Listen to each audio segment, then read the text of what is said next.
நீல நிற ஜோதி. தியானம் பழகிற ஒவ்வொருத்தருக்கும், நம்மளை பின்தொடர்றவங்க அத்தனை பேத்துக்கும் உங்ககிட்ட சில குறிப்புகள் சொல்லணும்னு நான் நினைக்கிறேன்.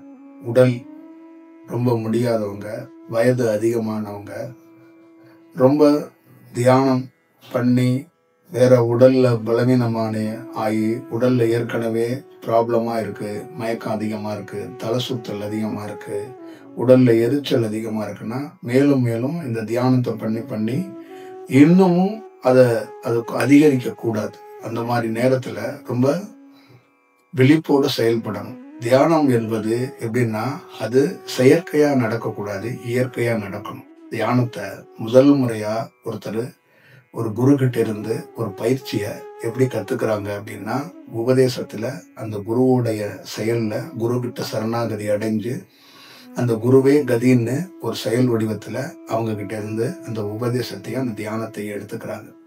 அப்ப அவங்க மேற்கொள்ளும் போது சில மாதங்கள், சில வருடங்கள்ல அந்த தியானம் ஒரு ஸ்டேஜில் அவங்க பண்ண வேண்டிய ஒரு சூழல் இல்லாம போயிருது. அது என்ன பண்ண வேண்டியது இல்லாம போயிருதுன்னா, அவங்க தியானமா பண்ணாம அதுவா தியானம் நடக்கிறதுக்கான ஒரு வாய்ப்பு உருவாகிறது. ஒரு இடத்துக்கு போறோம், நாம நடந்து போறோம், இந்த உடம்பை தூக்கிட்டு போறோம்னு சொல்றோமா, அந்த மாதிரி தியானம் அதுவா நிகழும். நம்ம அமர வேண்டியது மட்டும்தான் வேலை, அது நிகழும். அதே மாதிரி நம்ம சும்மா இருக்கும்போதோ, நம்ம பிரயாணம் பண்ணும்போது கூட அந்த தியானத்தோடைய ஒரு செயல் நமக்குள்ள நடந்துகிட்டே இருக்கும். அதுதான் அந்த குருவோடைய செயல் வடிவம் அப்படின்னு சொல்றது.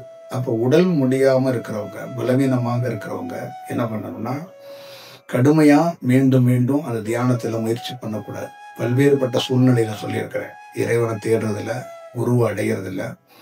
அவங்க முன் ஜென்மத்துல குரு கிட்ட இருந்து நிந்தனையா வாங்கியிருக்கலாம், இல்ல நாக சம்பந்தமா ஒரு தோஷங்கள் இருக்கலாம், இல்ல பித்திருக்கள் சாபங்கள் இருக்கலாம், இல்ல பெண் சார்ந்த சாபங்கள் இருக்கலாம். தீராத இத்தனை ஆண்டுகள், 30 ஆண்டுகள், 25 ஆண்டுகள் தீராத சாபங்கள்லாம் நிறைய பேருக்கு இருக்கு. அந்த சாபத்திலிருந்து விடுபடுறதுக்காக நான் நிறைய முறை ஆசீர்வாதம் பண்ணியிருக்கிறேன். ராகு தோஷம், கேது தோஷம், நாககப்தி, அந்த நாக தோஷம்னு சொல்லக்கூடிய பெரிய அதிதீவிரமாக இருக்கக்கூடிய அந்த தோஷம், அப்புறம் இந்த மாதிரி மாங்கல்ய தோஷம், பல தோஷங்கள் அப்படின்னு செயல்பாடுகள்ல இருக்கு. அது என்ன பண்ணனா, உடல் உபாதையும் செய்கின்ற வேலைகளையும் ஏதோ ஒரு இடத்துல ஒரு தடைகளை ஏற்படுத்திக்கிட்டே இருக்கும். அப்ப அந்த அந்த அது பல ஆண்டுகள் இருக்கிறதுக்கான வாய்ப்புகள் இருக்கும். ஒரே நாள்ல, ஒரு மாதத்துல, ஒரு வருடத்துல தீர்றதா இருக்காது. பல ஆண்டுகள் தொடர்றதா இருக்கும். நம்ம அதை எப்படி கையாளுறோம்னா, கொஞ்சம் கொஞ்சமா அதோடைய வீரியத்தை குறைச்சு அதுல இருந்து ஒரு பாதுகாப்பு கொடுத்து அவங்கள ஒரு நல்வழிப்படுத்துறதுக்கான வாய்ப்பை கொடுக்குறோம். இந்த ராகு கேது சம்பந்தமா இருக்கிறதோ, இல்ல சுக்கிரன் சம்பந்தமா ஒரு ப்ராப்ளம் ஏற்படும் போது விந்தணுக்கள ப்ராப்ளம் வரும். குருவோட ஜாதகத்துல குரு ப்ராப்ளமா இருக்கும்போது அவங்களுக்கு முற்றிலுமாக இறைவனை தேடுறதுலையோ, இல்ல சித்தர்களை தேடுறதுலையோ, தியானத்திலையோ ரொம்ப பாதிக்கப்படுவாங்க. செவ்வாயில பாதிக்கப்படும் போது ரத்தம், வீடு, மனை இதுல எல்லாம் அவங்க பாதிக்க அடைகிறதுக்கு வாய்ப்புகள். சூரியன் சம்பந்தமாக அவங்களுக்கு பாதிப்பு ஏற்படும் போது அவங்களுடைய அரசாங்க வேலையிலிருந்து, அவங்களுடைய படிப்புல இருந்து, அவங்களுடைய அதிகாரங்கள் பறிக்கிறதுக்கான வாய்ப்புகள் நிறைய இருக்கு. சந்திரன் பாதிப்படையும் போது அவங்களுடைய உடல்ல இருக்கிற இந்த நீர் சம்பந்தமான ப்ராப்ளத்துல அவங்களுக்கு சைனஸ் ப்ராப்ளம், அவங்களுக்கு நீர் சம்பந்தமான உபாதைகள் நிறைய வர்றதுக்கான வாய்ப்புகள் இருக்கும். சந்திரனாலே நிறைய அவங்களுக்கு தொந்தரவுகளை ஏற்படுத்துறதுக்கான வாய்ப்பு இருக்கும். பனிக்காலங்கள்ல, மழை காலங்கள்ல ரொம்ப கஷ்டப்படுவாங்க. இதே மாதிரி எல்லா புதன்குள்ளையும் இதுதான். புதன்குள்ள என்னன்னா, படிப்பு தடைப்படும். அந்த ஒரு ஒரு ஒரு கிளாரிட்டியா இருக்க முடியாத ஒரு சூழல் ஏற்படும். இந்த மாதிரி 9 கோள்களுக்குள்ள பல்வேறுபட்ட சூழல்கள்ல பல்வேறுபட்ட விஷயங்கள், பாதிப்புகள் இருக்கு. அப்ப நம்ம அதை கண்டறிஞ்சு அவங்களுக்கு உரிய பாதுகாப்பு கொடுக்கிறோம், உரிய விஷயத்தை போக வைக்கிறோம். அப்ப நீண்ட நாள் ஒரு ஒரு பயணம் செய்ய வேண்டியவங்க இருப்பாங்க. நான் பார்க்குற கணவன் மனைவியா வர்றவங்க, நார்மலா நிறைய பேர் வர்றவங்க, தியானம் பண்ணணுங்கிறது நம்மளோட வீடியோ பார்த்துட்டு அவங்களுக்கு ஆர்வம் இருக்கு. அவங்களுக்கு பெரிய ஒரு ஒரு உணர்ச்சி பொங்க அந்த ஏதாவது ஒரு தியானத்தை பண்ணி நம்ம வாழ்க்கையில முன்னேறிட மாட்டோமா, இந்த உடலை சரி செஞ்சிட மாட்டோமான்னு துடிக்கிறாங்க. வெறும் தியானத்தால மட்டும் இந்த உடலை சரி செஞ்சிட முடியாது. முதல்ல அடிப்படையா ஒரு மனிதன் வெல்ல முடியும், ஒரு மனிதன் உடல்ல இருந்து ஜெயிக்க முடியும், ஒரு மனிதன் கடல்ல இருந்து ஜெயிக்க முடியும், ஒரு மனிதன் பிறப்புல இருந்து ஜெயிக்க முடியும். ஒரு மனிதனுக்கு எல்லா மனிதனும் இந்த உலகத்துல தியானம் பண்ணி ஜெயிக்கணும் அப்படிங்கிறது ஒரு கட்டத்துல இருந்தாலும் வெகு சில மனிதனை அந்த குருவோட கருணையிலும் ஜெயிக்க முடியும், சாதிக்க முடியும். அதே நேரத்துல அந்த குருவோட கொடுக்கிற உன்னதமான அந்த சரணாகதி மந்திரம் பிற மந்திரங்கள் கூட அவங்கள பாதுகாக்கும். அப்ப நீங்க என்ன பண்ணணும்னா, உடல் உபாதைகள் இருக்கிறவங்க அந்த மந்திரத்தை கையில வச்சுக்கணும். அந்த மந்திரத்தை அதிகாலையில வயிறை சுத்தமா கிளீன் பண்ணிட்டு 3:15 மணிக்கு நீங்க அதை ஆரம்பிக்கணும். அப்படி உங்களால முடியலைன்னா அதிகாலையில 4 மணி தான் அதுக்கான நேரம். அந்த 4 மணி அப்படிங்கிறது தான் நம்ம தியானத்துல கொடுக்குறோம். அந்த 4 மணிக்கு நீங்க ஸ்டார்ட் பண்ணும்போது நீங்க தியானமா உட்காராம அந்த உடல் முடியாதவங்க ப்ரெஸ் பண்ணிட்டு பாத்ரூம் போயிட்டு வயிறை சுத்தமா வச்சுக்கிட்டு இந்த மந்திரத்தை நீங்க சொல்ல தொடங்கும் போது அந்த அதிகாலையில ஒரு தியானம் பண்ணி 25 நிமிஷம் அரை மணி நேரத்துக்குள்ள என்ன ஒரு எனர்ஜிய என்ன ஒரு ஒரு மனதுக்குள்ள ஏற்படுமோ அந்த விஷயத்த உங்களால ஏற்படுத்திக்க முடியும். அப்ப இந்த வேலைய அடுத்தது கொஞ்ச நேரம் கேப் கிடைக்கும் போதெல்லாம் இந்த மந்திரத்தை நீங்க பயன்படுத்தலாம். உங்களுக்கு வீட்டுல ரொம்ப எமர்ஜென்சியான ஒரு விஷயம், என்ன தொடர்பு கொள்ளணும், என்கிட்ட ஒரு விஷயத்த பாஸ் பண்ணணும்னா இந்த மந்திரத்தை நீங்க பயன்படுத்த அந்த விஷயத்த சூட்சமத்துல எப்படி சரி செய்யணுங்கிற விஷயத்த எமக்கு உணர்த்தப்படும். போல இந்த பிரபஞ்சத்துல இருக்கிற உண்மையாக இருக்கிற அந்த பேர் ஒளியாக இருக்கக்கூடிய எத்தனையோ செயல்கள் அதுக்கான ஒரு தீர்வை எந்த வடிவத்திலையும் ஏற்படுத்துறதுக்கான ஒரு வாய்ப்பை உருவாக்கும். அப்ப அங்கு நீங்க என்ன பண்றீங்க, உங்க கர்ம வினை, உங்க உள்வினை, உங்க ப்ராப்ளத்துல அதுவும் கொஞ்சம் கொஞ்சமா தீரப்படுது. நீங்களும் நல்வழி அடையறதுக்கான வாய்ப்புகளை பண்ணிக்கிறீங்க. நல்லா ஞாபகம் வச்சுக்கோங்க, எப்பயுமே ஒரு தியானம் பண்றவங்க, இறைவன் அடைகிறவங்க சீரா போய் தான் இறைவன் அடைவாங்க. ஒரு நீண்ட நெடிய பிரயாணத்துல தான் ஒரு பெரிய இறைவனை தொடர்றதுக்கோ இறைவனை போய் அடையிறதுக்கோ ஒரு வாய்ப்பு இருக்கும். யாரும் ஒரு நாள்ல 1 மணி நேரத்துல இறைவனை அடைகிறவங்க கிடையாது. பல்வேறுபட்ட சூழல்கள் இருக்கும், பல்வேறுபட்ட விஷயம் இருக்கும். என்னுடைய பிறப்புல மூணு செக்ஷனா கூட பிரிச்சுக்கலாம். சிறு வயதுல பள்ளி எனக்கு கிடைக்காம போயிடுச்சு, அடுத்த பருவத்துல கல்லூரி கிடைக்காம போயிடுச்சு, அடுத்த பருவத்துல எல்லாத்துக்கும் திறமை எல்லாத்தையும் இருக்கிறத வச்சு தகுதியை வளர்த்துக்கிட்டாலும் வேலை கிடைக்காம போயிடுச்சு. இப்ப இந்த 3 பருவத்திலையும் 3 செயல் கிடைக்கணும். ஒருத்தருக்கு கல்வி கிடைக்கணும், ஸ்கூல் கல்வி கிடைக்கணும், அடுத்தது கல்லூரி கல்வி கிடைக்கணும், அடுத்தது இது முடிச்சவொடனே வேலை கிடைக்கணும். இது 3 இருந்தாதான் ஒருத்தன் ஒரு இல்லறத்தை எடுத்துட்டு போறதுக்கான வாய்ப்பை உருவாக்க முடியும். இது 3 கிடைக்காத போது அவன் முற்றிலுமாக எல்லாத்துலயுமே எதுவும் அவனால சமாளிக்க முடியாத ஒரு சூழல் உருவாயிடும். அவன் அங்க ஒரு வெறுமனையா மாறிடுவான். அந்த மாதிரி வெறுமனை எனக்கு ஏற்படும் போதெல்லாம் என்ன மீண்டும் மீண்டும் நான் அதை என் புத்தகத்துல சொல்லியிருக்கிறேன். பலவீனங்கள் ஏற்படும் போது முட்டு கொடுத்து அதை மீண்டும் மீண்டும் சரி செஞ்சுக்கிட்டே ஒரு வாய்ப்பை உருவாக்கி வருவேன். அப்ப ஒரு இடத்துக்குள்ள இந்த தியானம் எனக்கு வந்தபோது வேற ஒரு பரிணாமத்தை நான் உருவாக வேண்டிய ஒரு சூழல் உருவானுச்சு. அப்ப இவ்வளவு பெரிய பலவீனத்துல, இவ்வளவு பெரிய ப்ராப்ளத்துல, இவ்வளவு பெரிய கஷ்டத்துல இந்த தியானம் வந்ததுக்கு அப்புறம் நான் பெரிய சக்சஸ், பெரிய கோடீஸ்வரன், பெரிய மாற்றம் அப்படிங்கறதுல இல்லை. கிராஜுவலாக முன்னேற்றம், கிராஜுவலாக பெரிய விஷயம், சீராக ஒரு இடைவெளி இல்லாம இந்த தியானம் கிடைச்சிச்சு.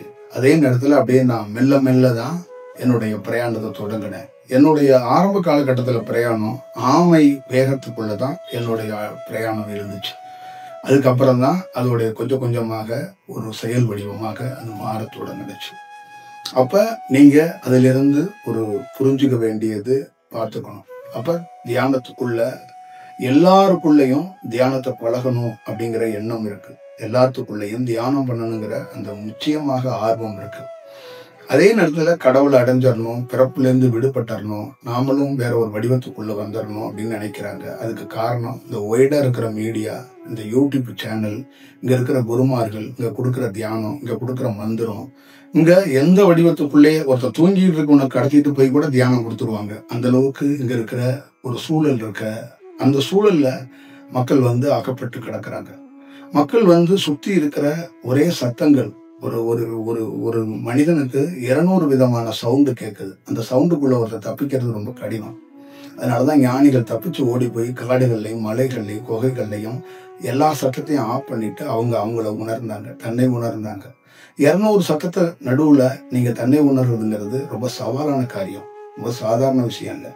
நம்ம ஊர்ல தமிழ்நாட்டில் 200 சத்தம் கேட்குது. மலேசியா, சிங்கப்பூர், வெளிநாட்டில் இருக்கிற அமெரிக்கா, பிரான்ஸ், ஜப்பான் எல்லா நாடுகள்லையும் இன்னும் கூடுதல் சத்தமா இருக்கு.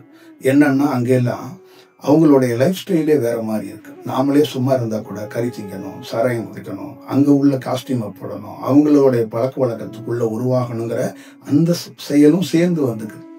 அப்ப பல்வேறுபட்ட சவால்கள் ஒருவருக்கு காத்திருக்கு. இதுக்குள்ளெல்லாம் ஒரு குருவோட பாதுகாப்போட அந்த தியானத்தை மேற்கொள்ளணும். தியானம் பழகிற ஒவ்வொருத்தருக்குள்ளேயும் ஒரு கட்டுப்பாடு, என்ன கட்டுப்பாடு இருக்கணும் அப்படின்னா, நீங்க தியானம் பண்றீங்க அப்படிங்கிறத வெளியில காட்டவே கூடாது. இதுதான் பெரிய கட்டுப்பாடு. ஏன்னா அது வளர்ந்து அது பூ பூக்க போதா, காய் காய்க்க போதா, பிஞ்சு விட போதாங்கிறது அது காட்டணும். அது நீங்க பண்ற வேலையில ரியாக்ட் பண்ணணும். நீங்க பேசுறது, நீங்க நடக்கிறது, நீங்க பழகிறது, நீங்க மற்ற உறவினர்களோட டிராவல், இதுல உங்கள்கிட்ட இருந்து நீங்க என்ன மாதிரி மரமா எக்ஸ்போஸ் பண்ண போறீங்கிறத அவங்க உணரணும். நீங்க எக்ஸ்போஸ் பண்ணீங்கன்னா அது உங்களை முற்றிலுமாக பாதிச்சிடும், உங்களை பின்னுக்கு தள்ளி விட்டுரும். நீங்க போற பாதையில, நீங்க போற பயணத்துல இடையூறு வந்துடும். அதனால தவிர்க்கப்படணும். அதனாலதான் தனித்திரு, விழித்திரு, பசித்திரு இதெல்லாம் சொல்லப்பட்டதுக்கு காரணம், முக்கியமாக காரணம் தியானம் என்பது தனித்திருக்கணும்.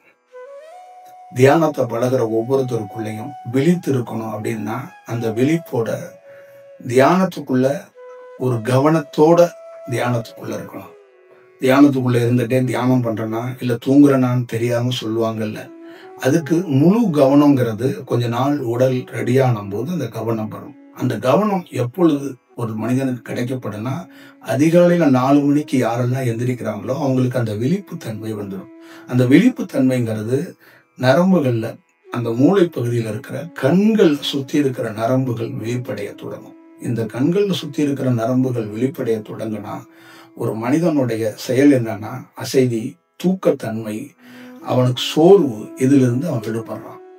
அப்ப இந்த பார்வையை சுத்தி இருக்கிற சில நரம்புகள் வந்து விழிக்க தொடங்குறதுக்கான அந்த பருவம், மலர்றதுக்கான பருவங்கள் வந்து என்னன்னு கேட்டீங்கன்னா, ஒண்ணு சூரியனுடைய சென்ஸ் அந்த இறங்குற பகுதியில ஒரு மலர் விழிக்கிறதுக்கான வாய்ப்பை உருவாக்கும். இல்ல சூரியன் வளர்றதுக்கு முன்னாடி அதிகாலையில 3ல இருந்து 6க்குள்ள ரெடி ஆகும். அதே மாதிரிதான் ஒரு மனிதனுடைய விழிப்பு தன்மை, பிரகாசம் மேன்மை அடைகிறதுக்கு முக்கியமான தருணம் வந்து அதிகாலை 3ல இருந்து 6 மணி வரைக்கும் இருக்கு. இந்த காலகட்டத்தை ஒரு மனிதன் பயன்படுத்தி கொள்ளணும். அதே மாதிரி பசித்திரு அப்படிங்கும்போது உணவை கரெக்டா எடுக்கணும். உணவோட தன்மையில ரொம்ப ஒரு தெளிவும் ஒரு கிளாரிட்டியும் தியானம் பண்ற ஒவ்வொருத்தருக்குள்ளேயும் உணவு விஷயத்துக்குள்ள ரொம்ப கவனமா இருக்கணும். எண்ணெய், காரம், இந்த மாதிரி விஷயங்கள் எல்லாத்தையும் தவிர்க்கப்படுறது ரொம்ப நல்லது. ஒரு தியானத்துக்குரியவனுக்கு எண்ணெயும் காரமும் ஆரம்பத்திலேயே அவன் தவிர்க்கப்பட்டா அவனுக்கு ரொம்ப நல்லா இருக்கும். அதே மாதிரி தியானம் பண்றவனுக்கு அடுத்ததா ஒரு இடத்துக்குள்ள தியானம் பண்றதுக்கான வாய்ப்பை உருவாக்கிக்கணும். அவனுடைய ஒரு அறையை தேர்ந்தெடுத்து அந்த அறைக்குள்ள ரெகுலரா அந்த தியானத்தை மேற்கொள்றதுக்கான வாய்ப்பை உருவாக்கிக்கணும். அறை இல்லை, பக்கத்துல ஒரு மரம் இருக்கு, வீட்டுக்கு மாடி இருக்கு, வீடே இல்லை, ரோட்ல தான் இருக்க அப்படின்னாலும் ஒரு இடத்த தேர்ந்தெடுத்து வச்சுக்கிறது ரொம்ப நல்லது. இதெல்லாம் ஒரு இடத்துல ஒரு ஸ்டேஜில் கிடைக்கிற வரைக்கும் நல்ல செயலா உங்களுக்கு தியானம் அதுவாக வந்துருச்சு அப்படின்னா நீங்க எங்க வேணாலும் தியானம் பண்ணலாம், எப்படி வேணாலும் பண்ணலாம், அது நடக்கும். அது நிக்கவே நிக்காது. இப்ப என்னுடைய செயல்ல பிரத்யேகமாக எந்த விரிப்பு தேவையில்லை, எந்த இடமும் தேவையில்லை. என்ன பஸ்ல விட்டாலும் தியானம் பண்ணுவேன், எதுல எப்படி இருந்தாலும் இருக்கும். ஏன்னா அங்க தியானம் பண்ண வேண்டியதில்லை, அது தியானம் அதுவா அது நடக்கும். இது ஒரு ஏக்கம்னு சொல்லுவாங்க. இந்த ஏக்கத்துக்கு உருவாக்குறதுக்காக தான் இந்த பரிணாமத்தை உருவாக்கணும். இதுதான் ரொம்ப முக்கியம். நிறைய பேர் ஞானத்தை அடையணும், கடவுளை அடையணுங்கிறாங்க. தியானம் பண்ணாம தியானம் அதுவாக நிகழணும். அந்த நிகழ்றதுக்கு ஒவ்வொரு மனிதனும் போராடணும். அதுதான் முக்கியம்.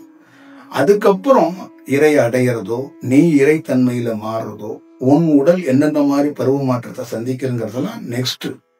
முதல்ல இயல்பாக நம்ம மாறணும். முதல்ல அடிப்படையா தியானத்துல வரும்போது சற்று நம்மளுடைய பழைய வாழ்க்கைகள் கனவு மாறி, காட்சி மாறி, எண்ணங்கள் நம்மளை ஒரு பெரிய செயலா தியானத்துல உட்கார விடாம டிஸ்டர்ப் பண்ணும்போது, அந்த எண்ணங்களை கட்டுப்படுத்துறதும் ஒரு நிலைக்கு கொண்டு வர்றதுக்கும் குருவோட மந்திரம் ரொம்ப அவசியமா இருக்கும். குருவோட மந்திரம் 108 கொடுத்துருக்கலாம், 58 கொடுத்துருக்கலாம். அத 108 சொல்லி ஆகணும் அப்படிங்கறதெல்லாம் இருக்கக்கூடாது. அதெல்லாம் தேவையில்லை. ஒரு ஒரு வரையறை கொண்டு வந்திருக்கிறதுக்கு ஒரு காரணம் இருக்கு. ஆனா நாம ஒருநிலைப்படுறதுக்கு மந்திரம், அந்த ஒருநிலையில ஒரு 15 நிமிஷம் 20 நிமிஷம் ஒருநிலைப்படுறதுக்கான வாய்ப்பு இருக்கான்னு பார்க்கணும். மந்திரம் சொல்லிக்கிட்டு இருக்கும்போதே சில நேரம் சில பேருக்கு ஒருநிலை வந்துருச்சுன்னா அந்த மந்திரத்தை அப்படியே விட்டுட்டு அந்த ஒருநிலைக்குள்ள போயிடணும். அப்ப நம்மளுடைய மெயின் போக்கஸ் வெளிப்போட உள்ள ஒருநிலை, மனம் ஒருநிலைப்படுறது தான் நம்மளுடைய மெயின் கவனம். மந்திரத்தை சொல்லி முடிக்கிறது நம்மளுடைய கவனம் இல்லை. மந்திரம் 108 டைம் சொல்லி முடிக்கிறது நம்மளுடைய கவனம் கிடையாது. நாம வேத விற்பனர் கிடையாது. நல்லா ஞாபகம் வச்சுக்கணும். நம்ம இத்தனை மணி நேரத்துக்குள்ள இந்த மந்திரத்தை சொல்லிடணும், யாகத்தை வளர்த்தரணும், பூஜையை போட்டுறணும், பாட்டை பாடிடணுங்கிறவங்க கிடையாது. நாம மந்திரம் அப்படிங்கிற ஒரு ஞானி, ஒரு தவம் பண்ற நான் ஏன் மந்திரம் கொடுக்கணும்? மனதை ஒருநிலைப்படுத்துறதுக்காக தான் மந்திரம். நீங்க கணவனோட இருக்கிற அந்த காட்சி கூட தியானத்துல உட்காரும் போது வரும். பல்வேறுபட்ட உங்களுடைய தொலைபேசியில் நீங்க பேசுனது, நண்பர்களோட பேசுனது, சமையல்ல பேசுனது, நாளைக்கு பயணமா திட்டமா வச்சிருக்கிற விஷயங்கள் கூட நீங்க ஒருநிலை தியானத்துக்குள்ள உட்காரும் போது ஒருநிலைப்பட விடாம உங்களை தொந்தரவு பண்ணலாம், உங்களை பெரிய அளவுல அலக்களிக்கலாம். அப்ப அந்த நேரத்துக்குள்ள உங்களுக்கு உதவியாக பாதுகாப்பாக நான் சூட்சமத்துக்குள்ள அடிப்படையா எல்லா பேருக்கும் ஒரே நேரத்துக்குள்ள பண்ண முடியாது. ஏன்னா அந்தந்த ஆன்மாவுடைய வளர்ச்சிக்குன்னு ஒரு வடிவம் இருக்கு. அதை பார்த்துதான் நம்ம செய்ய முடியும். அப்ப அந்த நேரத்துக்குள்ள பெரும் உதவியாக எது இருக்கும்னா இந்த மந்திரம் இருக்கும். இந்த மந்திரத்துக்குள்ள இருந்து என்ன இருக்கும் அப்படின்னா, இந்த மந்திரத்தை எவன் ஒருவன் உச்சரிக்க தொடங்குகிறானோ அவனுக்கு இந்த வெட்ட வெளியில இருந்து சில ஒரு அலைவரிசை வர்றதுக்கான வாய்ப்பு உருவாக்கும். மகா சிவா காற்றே சக்தி கொடு இப்படின்னு ஒருத்தர் சொல்றானா, இந்த சவுண்டை ஒருத்தன் உச்சரிக்கும் போது ஒரு அலைவரிசை அவனை நோக்கி வர்றதுக்கான வாய்ப்புகள் உருவாகும். இதை துல்லியமா கவனிக்க முடியும். அந்த அலைவரிசை கொஞ்சம் கொஞ்சமாக இன்க்ரீஸ் ஆகிறதுக்கு வாய்ப்புகள் உருவாகும். அது ரொம்ப முக்கியம். அதனாலதான் ஒரு தியானத்துக்குள்ள ஒரு நுட்பமா அந்த அலைவரிசைய கூப்பிடுற விஷயம், அந்த அலைவரிசைய அழைக்கிற விஷயம், அந்த அலைவரிசைக்கு ஏற்ற சவுண்டு. இப்ப நாகத்துக்கு ஒரு சவுண்ட் இருக்கு. நாகத்துக்கு என்ன சவுண்டுன்னா மகுடி ஊதறது. அந்த மாதிரி இந்த யூனிவர்சலுக்கு அந்த அலைவரிசையை அழைக்கிறதுக்காகத்தான் நம்ம இந்த மந்திரங்களை கொடுத்துருக்கோம். இதுல பக்தி கிடையாது, வேற எந்த செயலும் கிடையாது. இவ்வளவுதான் விஷயம்.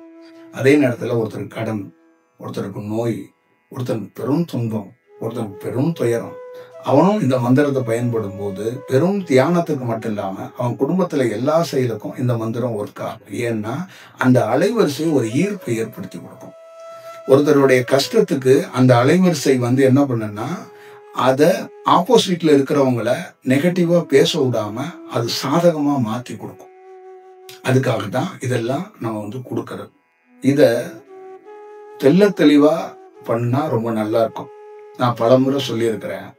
இந்த ரூம்ல பெட்ரூம், அந்த ரூம்ல பூஜை ரூம் மாதிரி உங்களை நீங்க ஏமாத்திக்கிற அந்த வேலை மாதிரி இந்த வேலையில நீங்க செஞ்சீங்கன்னா தோத்து போயிருவீங்க.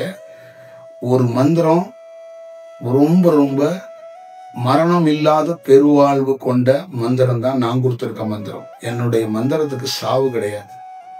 அது செத்தவங்கிட்ட இருந்து வாங்கிட்டு கொடுக்கப்பட்ட மந்திரம் அல்ல. மரணமே அடையாத வெட்ட வெளியில இருக்கக்கூடிய பதஞ்சலி கிட்ட இருந்து வாங்கிட்டு நான் கொடுத்திருக்கிற மந்திரம். அது என்னுடைய மந்திரம் இல்ல, பதஞ்சலியோட மந்திரம். பதஞ்சலிக்கு சாவு கிடையாது. அப்ப நீங்க இந்த மந்திரத்தை பயன்படுத்திக்கிட்டு இடையில வேற மந்திரத்தை பயன்படுத்துனீங்கன்னா, செத்தவ மந்திரத்தை நீங்க யூஸ் பண்ணீங்கன்னா, இப்ப இந்த மந்திரத்தோட தன்மை வேலை செய்யறது இல்லை. உங்களை விட்டு அகண்டு போயிடும். 10 அடி 20 அடி அகண்டு போயிடும். நான் அதனாலதான் 14 சொல்றேன். நீங்க எந்த குருவை வேணாலும் பார்க்கலாம். நீங்க பார்க்கும்போது நான் 10 அடி அகண்டு போயிடுவேன். திருப்பி நீங்க அந்த அலைவரிசையோ என்ன நீங்க உருவாக்குறதுல ரொம்ப சிரமமா போயிடும்.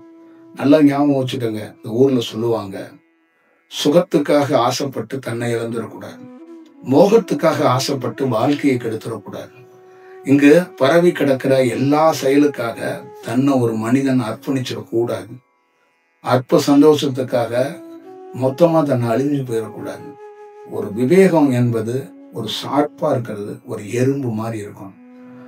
1000 சர்க்கரைகளை மண்ணில் கொட்டினாலும் அதுக்கு சர்க்கரை மட்டும்தான் மண்ணு அந்த எறும்பு எடுக்கும், மண்ணை தொடாது. ஒரு எறும்புக்கு இருக்கிற அந்த அறிவு, அந்த செயல் ஏன் ஒரு மனிதனுக்கு இருக்க மாட்டேன்? ஒரு மனிதன் நல்வழி தான் அடையணும், ஒரு செயல் வடிவத்துக்குள்ள பெறணும், அதுதான் வேணும். ஒரு மனிதனுடைய பிரயாணம் ரொம்ப முக்கியமா இருக்கணும். ஒரே ஒரு பெண்ணை தான் திருமணம் பண்ணிக்கணும் அப்படின்னு ஒண்ணு இருக்கு. ஒரு பெண்ணை திருமணம் பண்ணிக்கிட்டு எப்படி பல பெண்ணோட வாழலாம் அப்படின்னா தவறு. அந்த மாதிரி ஒரு குரு அப்படிங்கிறது, ஒரு உபதேசம் என்பது அந்த காலத்தை குறிச்சு அவர் கொடுக்கிறது. அப்ப அந்த செயல் வடிவத்துக்குள்ள நீங்க அவசியமா பார்த்து தெரிஞ்சுக்கணும். அது ரொம்ப உன்னதமா இருக்கும். அதனால தயவு செய்து தியானம் படுகிற ஒவ்வொருத்தருக்குள்ளேயும் ரொம்ப விழிப்பும் ரொம்ப கவனமும் இருந்தா இந்த தியானம் நீங்க நினைச்ச மாதிரி ஒரு செயல் வடிவத்தை பெற முடியும், பண்ணிக்க முடியும். இது ரொம்ப முக்கியம்னு நான் கருதுறேன். அதை பார்த்துக்கங்க. அதே மாதிரி சரணாகதி மந்திரத்தை நான் மாற்றம் செய்திருக்கிறோம். சரணாகதி மந்திரம் தியானத்துக்கு முன்னாடியோ இல்லை உங்க உடல்ல எந்த ப்ராப்ளத்துக்கு வேணாலும் சரணாகதி மந்திரத்தை பயன்படுத்தலாம். சரணாகதி மந்திரத்தை நீங்க நல்லா ஞாபகத்துக்கு வச்சுக்கோங்க. வெட்டவெளி, சுத்தவெளி, பரவெளி, என்னுடைய உடலும் உயிரும் பரத்தில் இருக்கும் ஜோதிக்கு சமர்ப்பணம். அதான் என்னுடைய உடல்னா உங்களுடைய உடலும், என் உடல் தானே சொல்லுவீங்க உங்க உடலை. அதான் என்னுடைய உடலையும் என் உயிரையும் பரத்தில் இருக்கும் ஜோதிக்கு சமர்ப்பணம்னு வச்சுக்கணும். ஆன்மா அருங்கோண சக்கரங்கிறத நீங்க பயன்படுத்த வேண்டாம். அதுக்கு பதிலா வெட்டவெளி, சுத்தவெளி, பரவெளி, என் உடலும் என் உயிரும் பரத்தில் இருக்கும் ஜோதிக்கு சமர்ப்பணம். இதுக்கான டீட்டெயிலோட போஸ்டர்ல இந்த 3 எல்லாத்துக்கும் அர்த்தத்தோட போட்டிருக்கிறோம். தியானத்துல எந்த மாற்றமும் இல்லை. அதே மாதிரி 4 மணிக்கு பண்ற தியானத்துக்குள்ள உங்களுக்கு தெரியும், மகா சிவா காற்றே சக்தி கொடு. அது மதியானம் 1 மணிக்கு நீல நிற பேர்வொளி, சாம்பல் நிற பேர்வொளி, எமக்குள் இருக்கும் அடியையும் முடியையும் எமக்கே காட்டி அருள்வாயா அருள்வாயா அருள்வாயா. இதுல 4 மணிக்கு பண்ற தியானத்துக்குள்ள கீழே இடுப்புல இருந்து தன்னுடைய கவனத்தை வச்சு மேல தலை வரைக்கும் மேல போயிட்டு திருப்பி கீழே வரணும். இது அதிகாலையில 4 மணிக்கு கொடுத்துருக்கு. மகா சிவா காற்றே சக்தி கொடுங்கும்போது மேல போகணும். திருப்பி மேல போனவன் மகா சிவா காற்றே சக்தி கொடுங்கும் போது கீழே வரணும். 1 மணி தியானத்துல அந்த மந்திரத்தை சொல்லி முடிச்சுட்டு அவன் இரு சுவாசத்தையும் இரு துவாரத்தையும் உள்ள சுவாசத்தை பார்க்க கூடாது, துவாரத்தை கவனிச்சுக்கிட்டு அவன் உட்கார்ந்துருப்பான். அந்த உச்சி வெயில்ல ஒரு பெரிய மாற்றம் உடலுக்கு தேவைப்படும். உடலுக்கு பல்வேறுபட்ட சூழல்ல உடல் பருவ மாற்றம் அடையணும். அதுக்காக தான் 3 விதமான டைமிங் பார்த்துருக்கீங்கன்னா 3 விதமான ஒரு வேரியேஷன் கிடைக்கப்படுது. ஒரு அதிகாலையில ஒரு வேரியேஷன் இருக்கு, மதியானம் 1 மணிக்கு ஒரு வேரியேஷன் இருக்கு, இரவு 7 மணிக்கு ஒரு வேரியேஷன் இருக்கு. இதுல இந்த 3 வேரியேஷன் பிரபஞ்சத்திலிருந்து அலைவரிசைகள், வெவ்வேறு தன்மைகள் கிடைக்கக்கூடிய அலைவரிசைகள். இதுதான் உடல் பருவ மாற்றம் அடைகிறதுக்கான ஒரு வாய்ப்பு உருவாகும். அப்ப ஒருத்தர் எப்படின்னா உடல் எந்த நேரத்துல எப்படி பருவ மாற்றம் அடையுது, என்ன ரியாக்ட் பண்ணுது அப்படிங்கிறதுக்காக தான் அதிகாலையில. மத்தியானம் அதே உடல் வேற ரியாக்ட் பண்ணும். அதே மாதிரி இரவு 7 மணிக்கு உடல் வேற மாதிரி ரியாக்ட் பண்ணும். அந்த 3 விதமான ரியாக்ஷன் உடலுக்கு வேணும். அப்ப உடல்ல பெரிய பருவ மாற்றம் அடையிறதுக்கான வாய்ப்புகள் இருக்கும். இரவு 7 மணிக்கு நீங்க ஆரம்பிக்கும் போது சரணாகதி மந்திரத்தை 3 தியானத்துக்கும் சரணாகதி மந்திரத்தை ஸ்டார்ட் பண்ணிட்டு தான் நீங்க ஆரம்பிக்கணும். அது என்னுடைய லெஃப்ட் சைடு இச்சா சக்தி அப்படிங்கிறத நீங்க ஸ்டார்ட் பண்ணணும். ஒரு சைடு ஃபுல்லா கவனிக்கணும். உங்க தலையுடைய உச்சியிலிருந்து கால் வரைக்கும் இந்த மூக்கோட துவாரத்துல ஒரு சைடு இந்த நெத்தியோட சரிசமமாக ஒரு கண்ணு, ஒரு துவாரம், ஒரு பக்கம் இருக்கிற பாதி வாய், ஒரு பக்கம் இருக்கிற இதயம், கால்கள், கைகள், இது எல்லாத்தையும் உங்களுடைய கவனத்தை இச்சா சக்தின்னு 54 தடவை சொல்லப்படணும். அதே மாதிரி இதை முடிச்சுட்டு இந்த பக்கம் கிரியாசக்தின்னு 54 தடவை சொல்லப்படணும். இப்ப கிரியாசக்தி பண்ணிக்கிட்டு இருக்கும்போது இப்படியே நீங்க தியானத்துல கிரியாசக்தின்னு சொல்லும் போது இந்த பக்கம் முழு கவனத்தை வச்சுக்கிறீங்க, என் பக்கம் ரைட்ல கிரியாசக்தி வரும். அப்ப உங்களுக்கு முழு பக்கம் வைக்கும்போது கொஞ்சம் அப்படி எட்டி பார்த்தீங்கன்னா இது ஃபுல் எம்டினஸா நீங்க பார்க்க முடியும். அப்ப ஒரு பக்கம் அந்த அலைவரிசையை உங்களால உணர முடியும். அந்த அலைவரிசையோடைய அந்த அந்த ஃப்ரீக்வன்ஸை உங்களால பார்க்க முடியும்.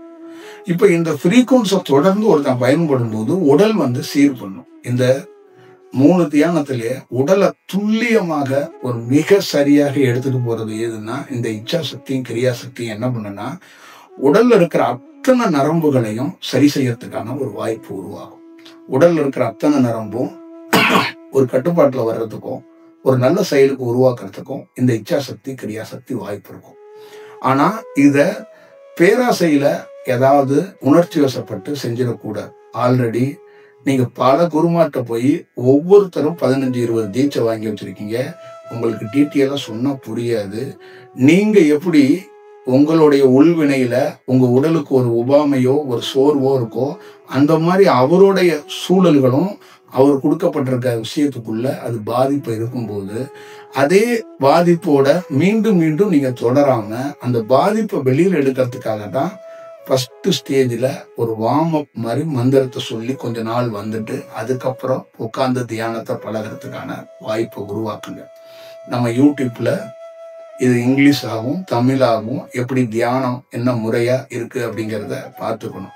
நான் டீச்சர் வாத்தியார் மாதிரி ஒவ்வொரு ஊர்லயும் வகுப்புகள் நிறைய எடுத்துட்டோம். இப்ப எடுக்க வேண்டிய அவசியம் இல்லை. தேவைப்படும் போது தேவையான மாணவர்களுக்கு அது எந்த வடிவத்துல நம்ம கொடுக்கணுமோ கொடுப்போம். ஆனா அங்க உண்மை தன்மையா இந்த மந்திரத்தை யார் அழைச்சாலும் அந்த தியானம் பண்ணா சூட்சமத்துல நம்ம அவங்களை வழி நடத்துவோம். நம்மளை சார்ந்தவங்க பதஞ்சலியோடைய செயல்ல இருக்க இந்த வெட்ட வெளியில ஒளியா இருக்கக்கூடியவங்க அந்த உண்மை தன்மையில தியானம் பண்ற மாணவர்களை எப்பொழுதும் கரை சேர்க்கறதுல ஒரு முக்கியமாக பணியாற்றுவாங்க. அப்ப இதுல என்ன ஒரே ஒரு பெரிய இது இருக்குன்னா, பெரிய நீங்க நம்ப முடியாத பெரிய ஒரு குரு உங்களுக்கு ஏதோ ஒரு ரூபத்துல உங்களை பின்தொடர்ந்து வழி நடத்துறதுக்கான வாய்ப்புகள் இருக்கும். அப்ப நம்பகத்தன்மையோட தெளிவு கொஞ்சம் நிறைய கம்மியா இருக்கு, நிறைய பதட்டமா இருக்கிறாங்க. என்னை பார்க்கும்போது அவங்களுடைய உரையாடல்கள்ல என்னால புரிஞ்சுக்க முடியுது. இப்படியெல்லாம் வளகாப்பு வீட்டுல சக்கரை வாங்குற மாதிரி எல்லாம் தியானத்தை கத்து ஜெயிக்கலாம் முடியாது. இது சரியா இருக்காது. அது பார்த்துக்கணும். நான் 2 விதமா பார்க்குறேன். வளகாப்பு வீட்டுல போய் சக்கரை வாங்குறதோ, இல்ல கவர்மெண்ட்ல கொடுக்குற இலவசத்துக்காக ஓடி போய் ஏழை பணக்காரன்னு சரியாம கவர்மெண்ட் கொடுக்குற எல்லாத்தையும் வாங்குறதுக்கு போறதோ, எவனோ ஒரு தலைவன் ரோட் ஷோ பண்றான், பிரச்சாரம் பண்றாங்கிறதுக்கு 500 ரூபாய்க்கு 300 ரூபாய்க்காக போய் ரோட்ல நிக்கிறதோ, இந்த மாதிரி ஒரு வேலைகள் எல்லாத்தையும் ஒரு இலவசத்துக்காக பணத்துக்காக பண்ணும்போது தன்னுடைய வேல்வி இல்லாம ஒரு மனிதன் போறான். உள்ள ஒரு சக்தி இருக்கு உடலுக்குள்ள. நான் உடலுக்குள்ள ஒரு சக்தியை வச்சுக்கிட்டு எப்படி வேணாலும் வாழலாம்னா அந்த சக்தி ஒரு இடத்துல என்ன ஆகும்னா என்னை விட்டு வெளியில போறதுக்கு முயற்சி பண்ணும். இப்ப இங்க இருக்கிற ஒவ்வொரு தனி மனிதனுக்குள்ளயும் அவனுக்குள்ள ஒரு நல்ல தன்மை இருக்கு, சக்தி இல்ல. தன்மை முதல்ல வந்ததுக்கு அப்புறம் சக்தி உருவாகும். அந்த நல்ல தன்மையை எங்க இழக்கிறான்னா, ஓட்டுக்கு காசு வாங்குறான். நம்ம கிட்ட வீட்டுல எல்லாம் இருந்தும் அவன் இலவசத்துக்காக ஓடுறான். அவன் ஏதோ ஒரு வடிவத்துக்குள்ள ஒரு புள்ளி விவரமா தமிழ்நாட்டுல ஆராய்ச்சியா சொல்லுது. ஆந்திராவுல, கேரளாவுல, கர்நாடகாவுல இல்லாத அளவுக்கு தமிழ்நாட்டுல பணம் சம்பாதிக்கிறதுக்காக மட்டுமே தமிழர்கள் திட்டம் தீட்டிட்டு ஓடுறாங்க. அதிகமா அரசியல் மோகத்துல ஓடுறான், அதிகமா இந்த நடிகர்கள் சினிமா மோகத்துல ஓடுறான். இந்த மாதிரி மோகத்துல இருக்கிறான், உழைக்க மாட்டான், ஒரு தெளிவா இருக்க மாட்டான், ஒரு கிளாரிட்டியா இருக்க மாட்டான். தமிழன் என்பது சாதாரணமாக ஒரு நல்ல ஒரு வேலையை விழிப்போடு செய்யக்கூடியவன் ஒரு பேர் எடுத்தவன், பெரிய பெரிய சாம்ராஜ்யத்தை உருவாக்குனவன், விழிப்புக்கு சொந்தக்காரன். ஏன்னா இந்த மண்ணுக்குள்ளேயும் அந்த மொழிக்குள்ளேயுமே ஒரு உயிர் இருக்கு. அதனால அப்படியாப்பட்டவன் இன்னைக்கு அந்த தன்மையை இழந்துட்டான். அப்ப எனக்குள்ள தவறா நான் வேலை செஞ்சா என்னுடைய சக்தி கொஞ்சம் கொஞ்சமா பறிக்கப்படும். அந்த மாதிரி ஒவ்வொரு தனி மனிதனுக்குள்ளேயும் சக்தி இல்லைங்க, தன்மை இருக்கு. அந்த தன்மையை இழந்துகிட்டே வர்றான். அதனாலதான் மனிதன் கீழ்நிலைக்கு போயிடுறான். அவனால ஒரு கிளாரிட்டியா ஒரு விஷயத்த பண்ணிக்க முடியல. அவன் ஒரு குரு வந்தாலும் ஒரே மாதிரி ரியாக்ட், ஒரு தலைவன் வந்தாலும் ஒரே மாதிரி ரியாக்ஷன், அந்த மாதிரி பண்ணிக்கிறான். அப்ப ஒரு தன்மையை இழக்கக்கூடாது. அந்த தன்மை ஒரு காலம் என்ன ஆகும், சக்தியா மாறும். நல்ல தன்மை என்ன பண்ணுன்னா, எங்க அம்மா பாசிட்டிவான ஒருத்தவங்க அப்படின்னு ஒரு குழந்தை சொல்லுது இல்ல, என்னுடைய மனைவி வெளியில டிப்ரெஷன் என்ன ப்ராப்ளம் இருந்தாலும் வீட்டுக்கு வந்தோன்னே என் மனைவியோட நான் உட்காரும்போது பேசும்போது எல்லாம் மாறி போயிருது அப்படின்னா அந்த நல்ல தன்மை அந்த அம்மாட்ட இருக்குன்னு அர்த்தம். அதே மாதிரி ஒரு நல்ல குருவை சந்திக்கும் போது அவர்கிட்ட ஒரு உயர்ந்த சக்தி இருந்துச்சுன்னா அங்க என்னன்னா மனம் வேலை செய்யாம போயிடும். அவங்க மொத்தமா அப்படியே ஒரு ஒரு ஒரு குழந்தை மாதிரி மாறுறதுக்கான வாய்ப்புகள் உருவாகும். அப்ப அந்த நல்ல தன்மையையும் ஒரு நல்ல சக்தியையும் ஒரு குரு சக்தியை இழக்கக்கூடாது. ஒவ்வொரு தனி மனிதனும் நல்ல தன்மையை இழக்கக்கூடாது. நல்ல தன்மையை இழந்தா சக்தியை பெறுறது கஷ்டம். எங்களை மாதிரி ஆளுங்க சக்தியை இழந்துட்டா இறைவன் அடைகிறதோ இல்ல இறைத்தன்மைக்கு மாறுறதோ கஷ்டம். அப்ப நீங்க புரிஞ்சுக்கணும். உங்களுக்கு மட்டும் இல்ல, நமக்கும் தான் சொல்றோம். அப்ப உங்க வாழ்க்கைக்குள்ள ஒரு கிளாரிட்டி இருக்கணும், ஒரு தெளிவு இல்லை. என்னை சந்திக்கிறவங்கள ஒரு 100 பேர்ல ஒரு 25 பேர் வேணா கிளாரிட்டி இருக்கும். 70% பேர்கிட்ட கிளாரிட்டி இல்லை, தெளிவு இல்லை, நிதானம் இல்லை. நான் சொல்லியிருக்கேன், பல நாள் சொல்லியிருக்கேன், சாராயம் குடிச்சவன் தான் ஆடுறானா, சாராயம் குடிக்காதவங்க தான் நிறைய பேர் ஆடிட்டு இருக்காங்க. இப்படி ஆடக்கூடாது. ஆடியெல்லாம் கடவுளை பார்க்க முடியாது, புரியுதுங்களா? அதெல்லாம் வேற. நடராஜர் நடனம் ஆடுகிறார் அப்படிங்கிறாங்க, அது பேர் நடனம் இல்லை, ஒரு காற்று நடக்கிறது. அதுதான் உயர்ந்த தியானம். உயர்ந்த இருக்கிறதுலே உயர்ந்த தியானம் தானா இயங்கிறது. அது ரொம்ப அதை சொல்லிக்க முடியாத அப்படி ஒரு வார்த்தை இருக்கு அந்த நடராஜரோட விஷயம். அந்த மாதிரி நீங்க அவசியம் பார்த்துக்கணும். அப்ப அந்த கிளாரிட்டியை ஒவ்வொரு தனி மனிதனும் வளர்த்துக்கங்க. நிதானமா, பொறுமையா. ஒரு சோகம் உங்களை எவ்வளவு தாக்குனாலும் எவ்வளவு அழக வச்சாலும் அந்த இடத்துல நீங்க ஒரு நாள் தாக்கு பிடிச்சோ இல்ல அந்த சோகத்தோட நீங்க மிங்கிள் ஆகும்போது ஒரு நாள் உங்களுக்கு சந்தோஷம் வந்தா கூட இந்த சோகம் உங்க சந்தோஷத்தை எப்படி பாதுகாக்கணும், உங்களை எப்படி பாதுகாக்கணும்னு கற்றுக் கொடுத்துரும். நல்ல ஞாபகம் வச்சுக்கோங்க. அதனால ரொம்ப கொஞ்சம் நிதானத்தை கடைப்பிடிங்க. அதுதான் ரொம்ப முக்கியம். நீங்க நிதானத்தை கடைப்பிடிக்க உங்க வாழ்க்கை வேற ஒரு வடிவத்துக்குள்ள மாறும். நீங்க அவசரமா ஒரு வேலை செய்யணும்னு நினைக்கிறீங்க, அவசரமா ஒரு விஷயத்தை எதிர்பார்க்குறீங்க. அப்படிலாம் எதிர்பார்க்காதீங்க, அப்படிலாம் செய்யாதீங்க. உங்க வாழ்க்கை முறைகளை எத்தனையோ ஆண்டுகளாக தமிழ்நாட்டுக்குள்ள பல தியானங்களை பல குருமார்கள்ட்ட போய் உங்க வாழ்க்கைக்குள்ள இருந்திருக்கலாம். தயவு செய்து என்ன ஃபாலோ பண்றவங்களாச்சும் நிதானத்தோட ஃபாலோ பண்ணுங்க. அந்த நிதானம் தான் உங்களை வாழ வைக்கும், உங்களை காப்பாற்றும். நீங்க நல்லவங்க கெட்டவங்க பணக்காரன் ஏழைங்கிறத தாண்டி நிதானமான ஆள் அப்படிங்கிற பேர் எடுங்க. நிதானம் தான் நாளைக்கு ஒரு நல்ல தன்மையை சக்தியா மாற்றும், ஒரு நல்ல தியானத்தை உருவாக்கும். நிதானத்துக்கு இன்னொரு பேரு தியானம்னு பேரு. அந்த நிதானம் தவறுனுச்சுன்னா மதி கெட்டவன்னு பேரு, மதி இழந்தவன்னு பேரு. மதிக்கட்டாம் சோலை அப்படிம்பாங்க. மதிக்கட்டாம் சோலை என்னன்னா இமேஜினேஷன். மதிக்கட்டாம் சோலைனா அவன் மதி ஒரு சிந்தனையில் இருக்காது. தமிழ்நாட்டுல நான் பார்த்த 60% மக்கள்ல மதிக்கட்டு போய் தான் அலையிறாங்க. ஒரு சிந்தனையில இல்லை, ஒரு கட்டுப்பாட்டுல இல்லை. ஒரு கிராமத்துக்குள்ள போனா ஒருத்தருக்கு என்ன வேணும்னு கிளாரிட்டி இல்லை, புலம்பி தள்ளுறாங்க, புலம்புறாங்க. வீடு சரியில்லை, கூரை சரியில்லை, வாசல் சரியில்லை, ஜன்னல் சரியில்லை, கதவு சரியில்லை, என் புள்ள சரியில்லை, சைக்கிள் சரியில்லை, வண்டி சரியில்லை. அப்போ ஒட்டு மொத்தமா புலம்புறத அப்படி இல்லை. புலம்புனா என்ன கிடைக்கும்? இதுதான் மதிக்கட்டவங்க அப்படிங்கிறது. இந்த மதி இழந்தவங்க இந்த மதிக்கட்டான் சோலையில தான் பல பேர் குடும்பம் நடத்திட்டு இருக்கீங்க. இந்த மதிக்கட்டான் சோலை தான் தமிழ்நாட்டுல 60% வீடுகள்ல நான் பார்க்க முடியும். இது இப்படி இருக்கக்கூடாது. அந்த கிளாரிட்டி, அந்த நிதானம் இருக்குல்ல, அந்த மதி அப்படியே என்ன பண்ணுன்னா அப்படி நிற்கும். நடராஜர் காலை தூக்கிட்டு நிக்கிறார்ல, அது என்னன்னு கேட்டீங்கன்னா மதியை வென்றவன் அர்த்தம். காலை தூக்கிட்டு நிக்கிறார் பார்க்கல, அதை பார்க்கும்போது தெரியல, மனமே இல்லாதவன். அப்படியே என்ன உடல் மறந்து உங்களுக்கு பார்க்கும்போது நடராஜரா தெரியுது. நாங்க நடராஜரா, அது காற்று.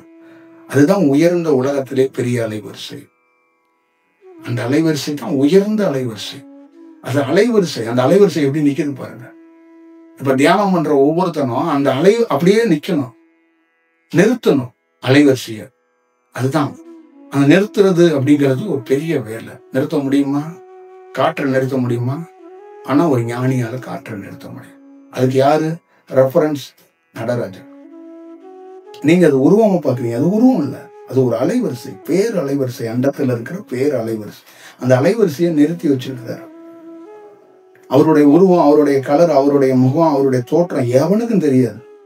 ஒரு ஐடியாவுக்காக அதை வரைஞ்சு இப்படி வச்சிருக்கிறாங்க. அது ஒரு உருவத்தை பார்க்காம அது ஒரு அலைவரிசையா ஒரு காற்று காலை தூக்கி நிக்குது அப்படின்னு பாருங்க. நாளைக்கு இருந்து நடராஜரை நீங்க பாக்குறதுக்கு வாய்ப்பு கிடைச்சுன்னா ஒரு காற்று ஒரு காலை தூக்கி நிக்குதா பாருங்க. அப்ப நீங்க பார்த்துக்கணும். அப்ப தியானத்துக்குள்ள என்னென்ன தேவை அடிப்படை அப்படிங்கிறத பார்த்துக்கங்க. வேக வேகமா இங்க கொட்டி கிடக்கு தியானம். வேக வேகமா நீங்க போய் சாக்குல பொறுக்கிட்டு ஒன்றும் பண்ண போறது கிடையாது. புரியுதுங்களா? அதுக்குள்ள ஒன்றும் நடக்காது. ஒரு மரத்துல 1000 மாங்காய் இருந்தாலும் நமக்கு தேவையானது 5 மாங்காய் தான். மரத்துல உள்ள அத்தனை மாங்காவும் நமக்கு தேவைப்படாது. புரியுதுங்களா? அதை புரிஞ்சுக்கணும். நீங்க அந்த புரிஞ்சுக்கிட்டா உங்களுக்கு ஒரு நிதானமும் ஒரு கிளாரிட்டியும் கிடைச்சிடும் அப்படிங்கிறதுக்கு தான் நான் சொல்றேன். என்கிட்ட இருக்கிறவங்க மதிக்கட்டான் சோலையில் இருக்கிறவங்களா இருக்கக்கூடாது. 65% மதிக்கட்டான் சோலையில இருக்கிறாங்கன்னு புள்ளி விவரமா நான் சொல்றேன்னா, இப்ப இந்த நிமிடத்துக்குள்ள நான் சொல்றேன். அப்ப எத்தனை குருமார்கள் அவங்க பார்த்திருப்பாங்க இந்த மதியை சரி செய்யக்கூடிய தன்மையில இல்லை. ஏன்னா ஒவ்வொருத்தருக்குள்ளேயும் அவங்க ஒவ்வொருத்தரையும் தக்க வச்சுக்கிறதுக்கும் வேற வேற விஷயத்துக்குள்ள போறதுக்காக வாய்ப்புகளை தான் உருவாக்கிக்கிறாங்க. அதை நீங்க பார்த்துக்கணும். ரொம்ப ரொம்ப ஒரு நிதானத்தோட பிரயாணத்தை மேற்கொள்றதுக்கு வாய்ப்பை உருவாக்குங்க. உங்க மதியை முதல்ல நிறுத்துங்க. முதல்ல ஒரு தெளிவடைங்க. உங்க குடும்பத்துக்குள்ள உங்களை பார்க்கும்போது என்ன நீங்க கும்பிடுறீங்கல்ல அந்த மாதிரி உங்களை கும்பிடணும். அதுதான் உண்மையான சக்சஸ். உங்க வீட்டுக்குள்ள சக உறுப்பினர்கள், சக உறவினர்கள் உங்களை வணங்குறாங்கன்னா உங்க குரு சரியான நபர் அப்படின்னு அர்த்தம். அப்ப எங்களை வணங்கணும் அப்படின்னா உங்க மதி சரியா இருக்கணும்.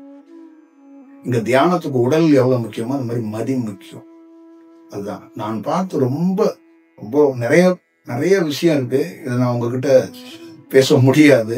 அதனால நான் உங்ககிட்ட இதுவரைக்கும் நான் சொல்றேன். ஏன்னா அப்படி ஒரு இமேஜினேஷனை நான் ஒவ்வொரு நாளும் பார்த்துக்கிட்டு வரேன். அதுல ப்ரொஃபஷனலா பெரிய 5 வருஷம் 10 வருஷம் தியானம் பண்ணவங்க தான் மதிக்கட்டு போய் நிக்கிறாங்க. அவங்களதான் நான் அதிகமா பாக்குறேன். தன்னை ஏமாத்திக்கிறாங்க. அதனால என்ன கிடைக்க போகுதுன்னா ஒன்னும் கிடைக்காது. அவங்களும் அவங்கள சார்ந்த 5-6 பேரையும் சேர்த்து ஏமாத்தி அந்த வாழ்க்கையை அழிச்சுக்கிறாங்க. இதுதான் பல நாள் சொல்றேன். ஒரு ஞானி இருக்கும்போது பயன்படுத்து. அவன் இறந்ததுக்கு அப்புறம் அவன் போட்டோவுக்கோ அவனுக்கோ தூக்கிட்டு போய் பூ போடுறது, கண்ணீர் பண்றது அதெல்லாம் பண்ணாது. இருக்கும்போது பயன்படுத்து. மதியை பயன்படுத்து. மதிய வெள்ளு, விழிப்போட வாழு, ஒரு நல்ல தன்மைக்கு உருவாக நீ பார்த்துக்க. அதுதான் நல்ல செயலா இருக்கும். எப்பொழுதும் நீல நிற பேர் அந்த ஒளியாக இருக்கக்கூடிய அந்த ஜோதின்னு சொல்லக்கூடிய அந்த நீல நிறத்துக்குள்ள இருக்கக்கூடிய என்னுடைய உங்களுடைய நெருக்கத்தோட வெறும் ஒரு தியானம் கற்றுக் கொடுக்கிற பயணமா இல்லாம எல்லா விதத்திலையும் இந்த மனித குலம் மாற்றம் அடையணும். உலகம் முழுக்க மாற்றம் அடையணும். அது ஒரு பெரிய வேலையாக நம்ம செய்யப்படணும்னு நினைக்கிறோம்.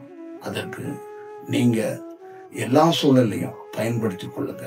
நல்ல செயலை உருவாக்குங்க. இந்த பிரபஞ்சத்தில் இருக்கிற பகலையும் இரவையும் பயன்படுத்துங்க.